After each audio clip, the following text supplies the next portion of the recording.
आप लोग नरक में जाएंगे कि स्वर्ग में जाएंगे ये तो बाद में तय होगा। हम आपको बता दें कि आप इस समय कहां हैं। सुन लीजिए।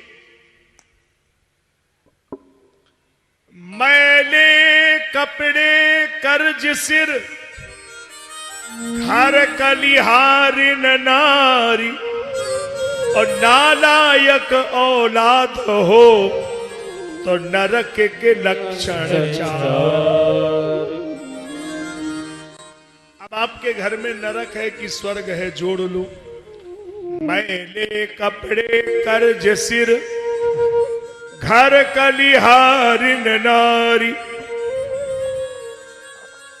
कपड़े मैले हो, बदबू आ रही है, कर्ज सिर और खोपड़ी पे करोड़ों का कर्जा लगा है, ये दूसरा नरक है।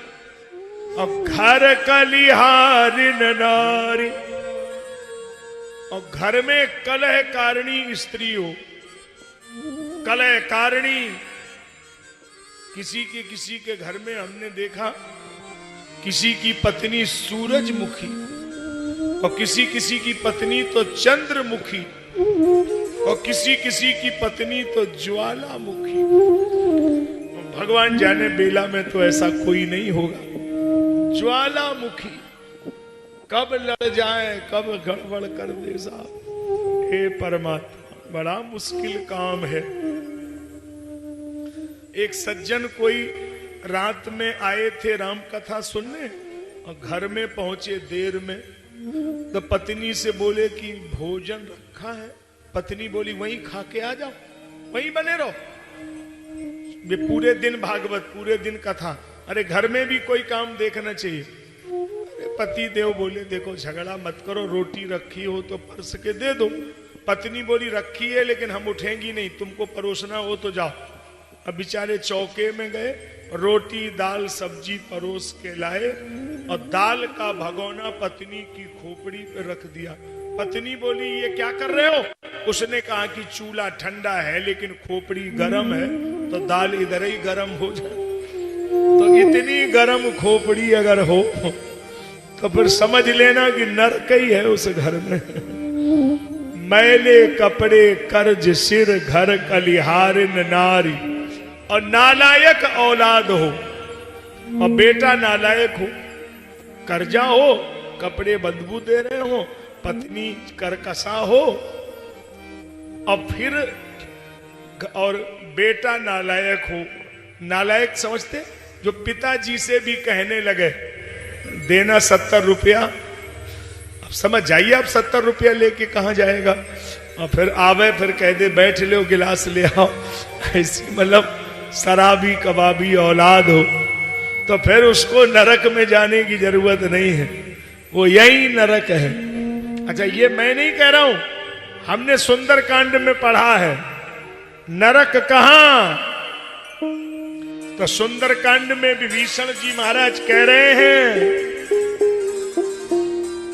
बरु भलबास नरक करता था, बरु भलबास नरक करता था, दुष्ट संग जनि देहि विधाता, दुष्ट संग जन देहि विधाता, दुष्ट संग जनि देहि विधाता, दुष्ट संग जन देहि विधाता।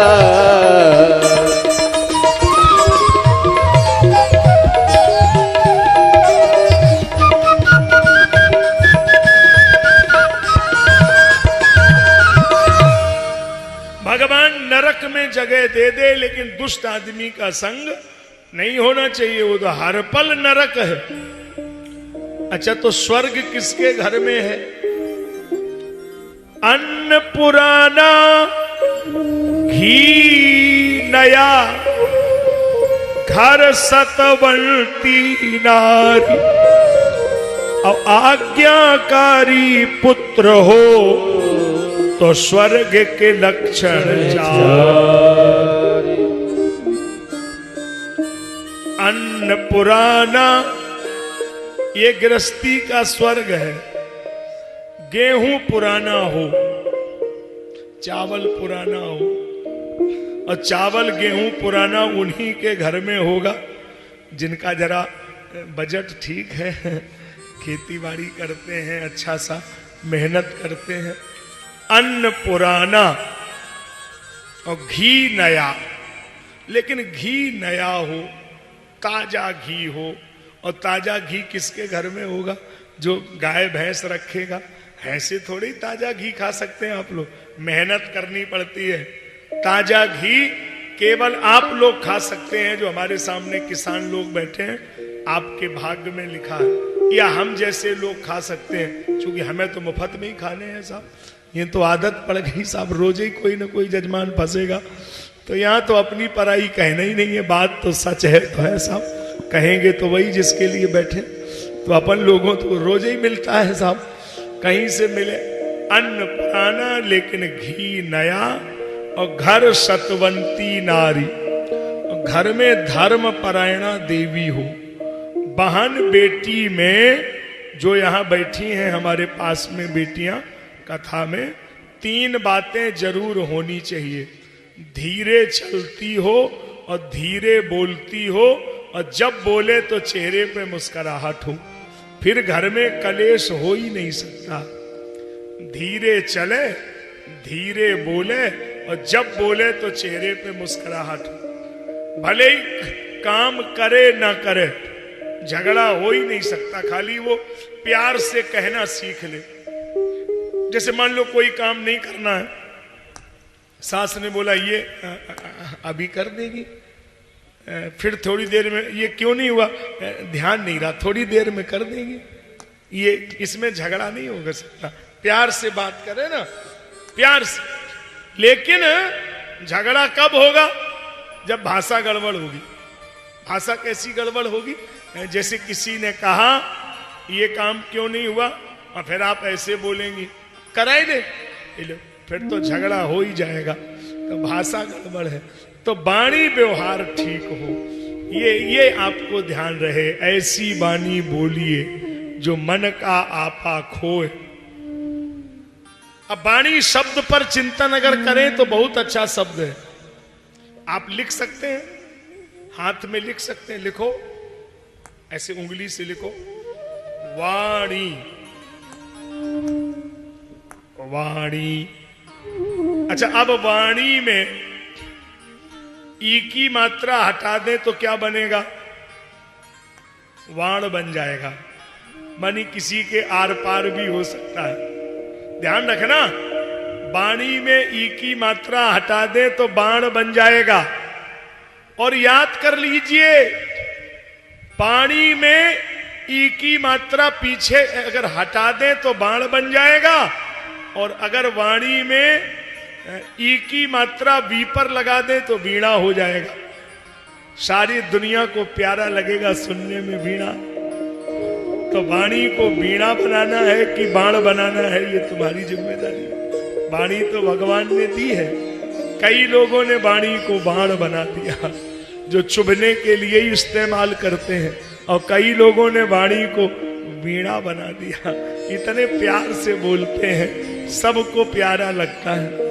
देखो यहाँ वीणा बज रहा है, ये हमारे मुन्ना भैया आए हैं, वीणा बजा रहे हैं। सरस्वती माता बजाती वही वीणा होता, पुराना वाद्य है वीणा।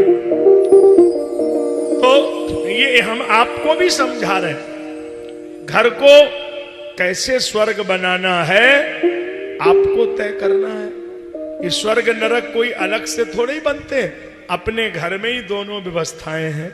कई लोग पंडाल में बैठे हैं जो मन में कह रहे होंगे कि भगवान हमें स्वर्ग भेजो ना भेजो, परिवार ऐसे ही मिले, हमें पूरा आनंद है, वो यही स्वर्ग भोग रहे। और कई लोग मन में कह रहे होंगे कि नरक भेज दो, लेकिन इस परिवार से हमें निकालो, ये तो नरकों से ज्यादा गड़बड़ है। ये कर्म का खेल है, जो बोया वो पाएगा, इसमें क्या बात है।